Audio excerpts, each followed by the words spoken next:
Ahora te contamos todo lo que pasa y lo que te va a pasar. Yo no tengo idea. Con Flor Halfon, actualidad en La Negra Pop. Bienvenida, Flor Halfon, a la Argentina. Qué linda que está. Muchas gracias. Señoras, señores, hay segunda vuelta en Brasil porque ningún candidato pudo superar el 50% de los votos. Es difícil, la verdad, superar el 50% de los votos en primera vuelta. Pero qué apretadito, ¿no? Qué apretadito, ninguna encuesta acertó el resultado, pero pasó algo que algunas encuestadoras sí habían advertido que podía pasar, y es que hay mucha gente que ante la encuesta no confesaba que iba a votar a Bolsonaro, o sea, lo que se llama el voto vergüenza. Claro, obvio. Y eso hizo que la diferencia amplísima que mostraban las encuestas entre Lula y Bolsonaro, con 15 puntos a favor de Lula, finalmente no ocurriera.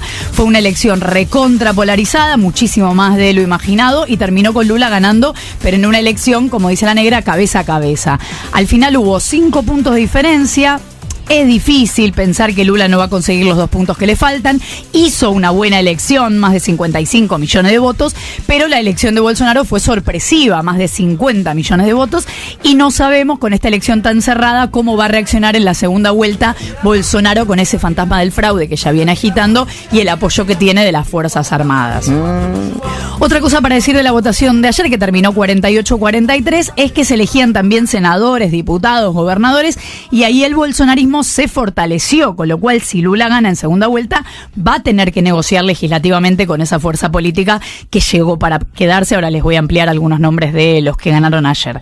Y por supuesto que cada uno vota lo que le parece, pero es impresionante que más allá de lo ideológico o incluso lo económico, una parte de la campaña pro Bolsonaro o en contra de Lula busque decir que Lula es un ladrón, que es el argumento de muchos de los que votan a Bolsonaro, cuando ya se supo que hubo una campaña en su contra que lo metió preso y ya... Pero sigo mintiendo, ¿qué me importa? Ya fue todo.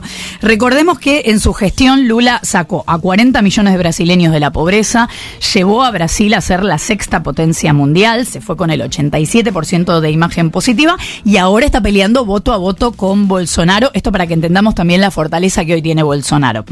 Hay algunas cosas para contar sobre Brasil y su posicionamiento en el mundo. También se puede decir sobre los desafíos que enfrentan en esta nueva etapa de un país que representa la primera economía de América Latina. Esto a vos, negra, te va a interesar especialmente porque son temas que solés resaltar. La desigualdad que hay en Brasil entre ricos y pobres es realmente apabullante. Brasil tiene un sector mega rico, siempre se dice que hay un sector que en Brasil vive como en Suiza, y un sector mega pobre, pero la diferencia que existe entre ellos la marca como uno de los países más desiguales de América Latina. Escuchen esto. ¿Qué porcentaje de la población de Brasil es rico? El 1%. Wow. ¿Qué porcentaje cobra el mínimo en ese país? El 50%. El 1% más rico gana 35 veces más que ese 50% más pobre. Otros números que un poco donde estamos llegando nosotros, hacia donde vamos nosotros. Los 6 brasileños más ricos, 6 personas. Los 6 brasileños más ricos tienen la misma fortuna que 100 millones de brasileños pobres. Recordemos que en Brasil son 200 millones. A ver, repetime esos números. Los 6 brasileños más ricos tienen la misma fortuna que 100 millones de pobres. La mitad, si la juntás, o sea, la mitad de las 200 millones de personas que hay en Brasil, si la juntás toda, tiene la misma fortuna que los 6 brasileños más ricos. Algo peor, el INDEC brasileño dijo este año que el 5% de la población de Brasil, 5%, tiene el mismo patrimonio que el 95% restante. O sea, el 5% del país tiene una cantidad de dinero. No, y los ricos son muy mega recontra Suiza. Ricos. Otro mundo, otra verdad. Las últimas cifras de la Universidad Católica de Brasil dicen que 1 de cada 4 personas en Brasil es pobre en los grandes centros urbanos del país, que es la cifra más alta de los últimos 10 años. Pero si bien el voto a Lula es sobre todo de clases populares, también hay pobres que votan a Bolsonaro y muchos de ellos militan la tenencia de armas. Y ahí ya estamos hablando de una cuestión más ideológica. ¿Pero por qué Lula es una referencia mundial en el abordaje de la pobreza? Bueno, cuando Lula estaba en el gobierno consiguió que la ONU sacara a Brasil del mapa mundial del hambre, que es el registro que lleva Naciones Unidas de países que tienen más del 2,5% de su población en la indigencia. Lula había conseguido subir los salarios de los más postergados, aunque la desigualdad seguía siendo alta, es muy alta, insisto, pero creó el programa Bolsa de Familia, que era una bolsa alimentaria que hizo la diferencia, y el año pasado, con Bolsonaro de presidente, Brasil volvió al mapa del hambre de Naciones Unidas, con más de 61 millones de personas en situación de inseguridad alimentaria. O sea, gente que no sabe si come o no come cada día. Es decir, una tercera parte de la población brasileña hoy no sabe si come o no come. Y de ese total, más de 15 millones de personas están en situación alimentaria grave, que quiere decir que están más de un día sin comer, básicamente porque no tienen con qué alimentarse. Les decía que se entra en este mapa del hambre cuando no hay alimentos para más del 2,5% de la población, pero hoy Brasil volvió al mapa del hambre muy por encima de ese número, con 4,1% de la población en esa situación. Argentina está un poco más abajo del 4%, también está en esa lista. ¿Y por qué pasó esto de subir la pobreza en el gobierno de Bolsonaro? Bueno, un poco obviamente hay que vincularlo con la inflación mundial post-COVID, por la guerra también, pero también tiene Brasil cosecha agrícola récord. Brasil es uno de los mayores productores de granos del mundo. Y sin embargo, eso no le bajó los precios de los alimentos. Y también hay que subrayar que Bolsonaro aumentó fuerte el desempleo, está en desempleo récord, con 13 millones de personas que buscan trabajo y no encuentran, o sea, 14% del país. Piensen que nosotros en Argentina estamos en 7%. Y allá también hay trabajadores pobres que ganan salarios miserables, y por otro lado, Bolsonaro les bajó mucho el presupuesto a los programas alimentarios. Es decir, desde la destitución de Dilma Rousseff, recordemos el Lavallato, las causas que hoy la justicia brasileña reconoce que fueron armadas. Bueno, desde que fue destituida Dilma en 2016, la lucha contra el hambre dejó de ser prioritaria para el Estado brasileño. ¿Qué quiero decir con esto? Que es verdad que Bolsonaro aumentó la ayuda social, pero igual de cierto es que no tuvo políticas especialmente dedicadas al sector más postergado de Brasil, que como les digo, es bien grande. Y hay que sumarle la gestión de Bolsonaro en la pandemia. El Senado lo señaló en un informe por crímenes contra la humanidad por la infracción de medidas sanitarias. Tengo ejemplos.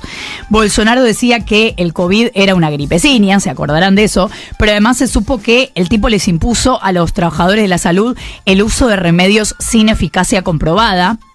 Difundió información falsa sobre las vacunas, dijo que las personas que se vacunen contra el COVID corrían riesgo de contraer SIDA. En fin, hizo terrorismo total con la información sanitaria, y Brasil tuvo por lo menos 700.000 muertos. Es como si hubiera desaparecido toda la población de Florianópolis, ponele. Y se cree que la cifra es mucho mayor, no todos fueron todavía reportados, alguna vez hablamos de esto, que no todos los países mostraron todavía sus números de exceso de mortalidad de los años de pandemia, lo cual podría explicar muchas muertes que no fueron registradas por COVID y que sí lo eran. Recordemos que Argentina blanqueó sus cifras, pero esto no es algo que hicieron todavía todos los países. Y les dije que había nombres fuertes en los legisladores que ahora van a integrar el Congreso de Brasil. Así como la gestión de la pandemia fue un papelón mundial, el ministro de Salud de la pandemia fue elegido diputado. Habrán escuchado también que la gestión de Bolsonaro es criticada en el mundo porque está deforestando el Amazonas. Bueno, el ministro de Ambiente de Bolsonaro fue elegido diputado. ¿Y a quién eligieron senador? Al ex juez Sergio Moro, la cara del Lavallato, o sea, la cara de la persecución a Lula y de quien la justicia ya dijo que cometió miles de irregularidades en ese proceso judicial. Así que, como verán, el vale todo es bastante mundial. Y aprovecho para cerrar. Mirá si será mundial que Moro vino a sacarse una foto con Lorenzetti, ¿no? Exacto, en su momento. Acá en la Argentina, Lorenzetti, sí, que es un supremo. Exacto, un juez del Tribunal Supremo. Y cierro esta columna con un discurso que va por carriles parecidos a los de Bolsonaro en varios temas, a veces por bruto e ignorante, otras veces por puro cinismo. Ustedes ya saben que la cifra de 30.000 desaparecidos en dictadura es justamente una cifra simbólica, porque hay cuerpos que, como el nombre lo indica, están desaparecidos. Hay bebés robados que seguramente crecieron y no se sabe dónde están, y por eso hablamos de un número que representa un cálculo estimado, pero sobre todo es un símbolo. Bueno, se toma el atrevimiento Javier Milei de correr los límites y jugar con este tema. Porque, o te hago yo la pregunta al revés, ¿me podés mostrar la lista completa de los 30.000 desaparecidos?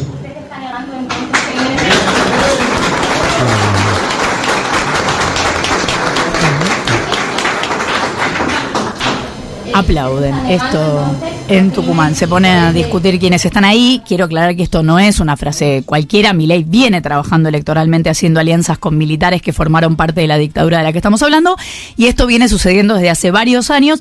Y para citar un caso, el padre de su última compañera de fórmula, Victoria Villarroel, que es abiertamente una negacionista, su papá participó del operativo Independencia, un plan represivo en Tucumán para aniquilar militantes políticos un poco antes de la última dictadura en 1975, y hoy el señor está orgulloso de esa tarea y su hija también, así que para tener en cuenta lo que pasa en Brasil, y no está para nada lejos de la Argentina.